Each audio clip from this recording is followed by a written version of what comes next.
Vous vous souvenez tous de cette séquence légendaire qui a marqué toute une génération. Mais moi je veux faire l'amour! Je veux faire l'amour! T'es un malade, Bernard. Un malade. Bonjour à tous, alors laissez-moi vous parler de Bernard, celui qui nous a offert ce même épique, mais qui nous a caché tant de choses fantastiques que vous ne soupçonneriez même pas. Je veux faire l'amour! Moi je sais pas vous, mais ce même il est dans mon top 10 et je suis pas du tout ouvert au débat. Il m'a marqué de ouf, c'était incroyable. Mais alors là je vous vois avec vos petits yeux qui me regardent. Qui était Bernard ? Il s'appelait pas Bernard, il s'appelait Sylvain Lemarié, c'est son vrai nom. Et oui, au risque de briser un mythe d'enfance, Bernard n'est pas réel. On nous a menti depuis le début. Il est en réalité issu de l'émission Le jour où tout a basculé qui passait à la télé dans les années 2010. Perso, moi gamin, cette émission, j'adorais. L'émission c'était quoi ? Chaque épisode était basé sur une histoire issue de faits réels. Cette histoire est inspirée de faits réels. L'objectif de l'émission était donc de reprendre ces faits réels en les faisant jouer par des acteurs qui étaient souvent des acteurs qui n'avaient pas encore fait leur place dans le milieu de l'acting et donc ça pouvait laisser place à des scènes comme celle-ci. Ou encore celle-ci. Vous n'auriez pas un escabeau à me prêter par hasard?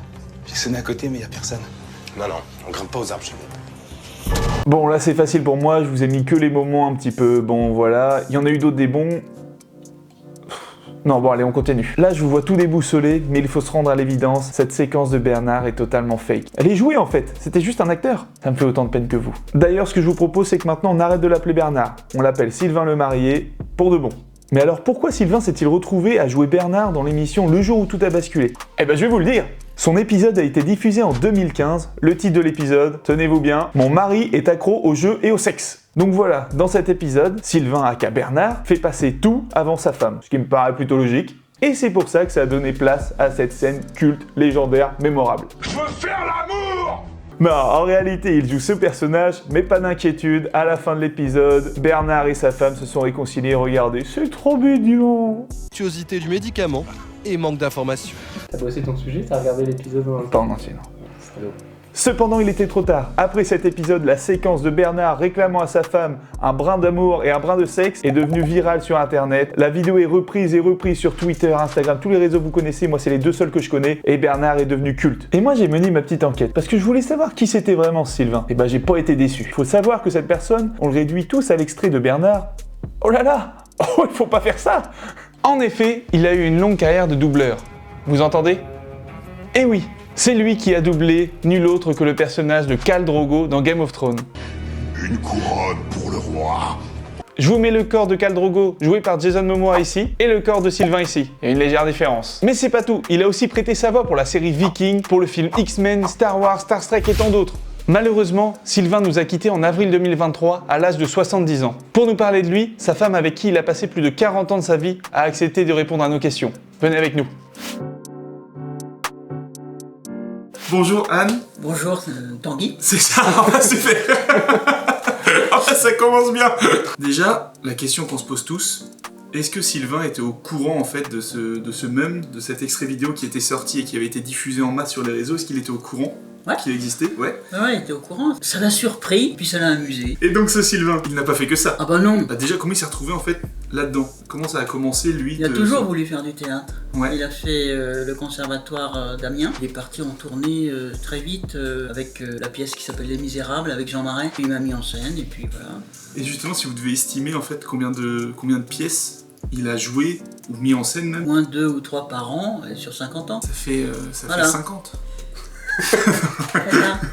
Et ensuite, j'ai vu sa grosse carrière de doubleur, enfin en tout Ouais. cas où il a fait énormément de doublage. Je prenais ça comme un jeu. C'est vrai?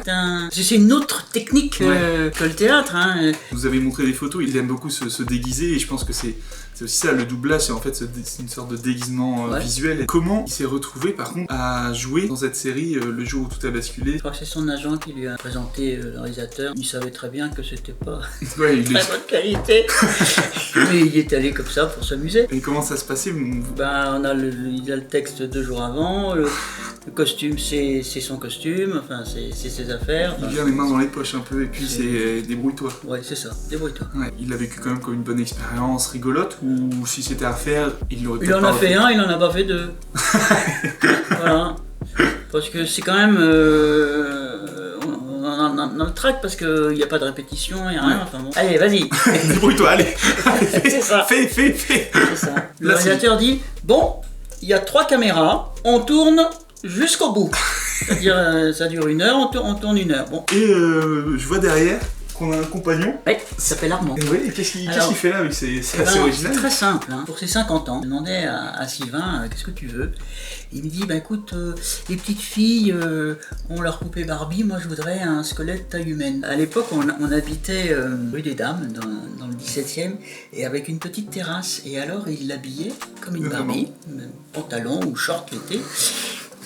Et il le mettait sur la terrasse dans un fauteuil et puis très fort il disait je vais faire des courses, tu bouges pas hein. Moi ça me termine. À votre avis, c'était quoi sa plus grande fierté dans sa carrière, au-delà de son apparition en tant que Bernard dans Le jour où tout a basculé? Sa deuxième du coup plus grosse fierté, ce serait quoi? Il a joué avec Hossein dans Un homme nommé Jésus. Moi j'ai vu aussi dans une interview qu'il avait donnée sur une autre chaîne YouTube qu'il avait joué Capitaine Haddock. Regardez Tintin, c'est pas possible de voir ça. Tintin, c'est toute mon enfance. Et quand j'ai appris ça, j'étais en mode quoi? Je trouve ça fou ça que sa voix ait pu être mise en scène sur tellement de choses différentes. Pendant le confinement, on a mis les affiches au mur, on a failli se casser la figure. Hein. Ah bah oui, qu'elles soient à 3 mètres de haut. Très haut, ouais. Et puis, il faisait des photos, soit carrément une invention, hein, le franchouillard, le mexicain, ou soit il partait de photos de mode réel avec des mannequins, mais on se demande. On leur montre. Regardez ces photos. Ah, surtout le couturier, qu'est-ce qu'il a fumé pour inventer un truc pareil? Les trucs machin. Ah ouais, celle que j'aime beaucoup, c'est slip là. Oui. Moi, celle que j'aime beaucoup, c'est celle où il a du bois sur la tête. Ah ouais, celle-là, la cage noire et tout. Moi, ça me fascine justement ce côté. J'ai une petite idée qui est certes nulle à la base. Nulle. Et je vais aller au bout de mon idée jusqu'à la finir, quitte à être ridicule. Son humour, ouais, c'est ce que tout le monde retiendra. On retient tous notre génération et c'est normal. Cet extrait où il joue le rôle de Bernard, une personne accro au sexe, mais en fait, il a fait tellement d'autres choses. Et tellement de choses qui méritent en fait d'être mis en lumière, surtout que nous on pense qu'à ça. On arrive jusqu'au bout. Jusqu'au bout du bout. Du bout. On a pleuré bien sûr, mais on a ri jusqu'au bout. Et pouvoir rire de la mort même. Après, voilà. C'est très important. C'est ce qu'il aurait voulu. Ah bah c'est ce qu'il a fait. C'est ce qu'il a bien raison. Et bah Anne, un grand merci à toi de nous avoir accueillis chez toi, de nous avoir laissé rentrer là-dedans pour vraiment qu'on comprenne en fait qui était Sylvain, parce que je pense que sans ça, on n'aurait peut-être pas pu se rendre compte à ce point. Ben merci à vous. À la prochaine. Oui. Comme on a pu le voir, Sylvain a eu une vie remplie, une vie ultra chargée. Et encore, on n'a même pas pu tout dire. Vous pouvez aussi le retrouver par exemple sur Waze. Battez-vous vaillamment, impitoyablement, en route. Pour le retrouver, il suffit de taper Eschraum.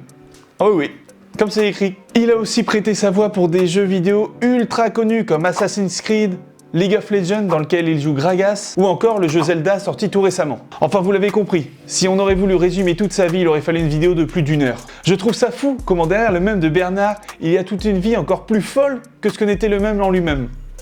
Même en lui-même, vous l'avez? Ouais, je sais. Encore une fois, un grand merci à sa femme Anne qui a accepté de répondre à nos questions. Un grand merci à Sydney à la production. Si la vidéo vous a plu et si ce concept vous plaît, n'hésitez pas à me le dire en commentaire, n'hésitez pas à liker, à vous abonner, à faire toutes ces petites choses qui pourraient m'aider. Nous, on se retrouve une prochaine fois pour une nouvelle vidéo. Ciao!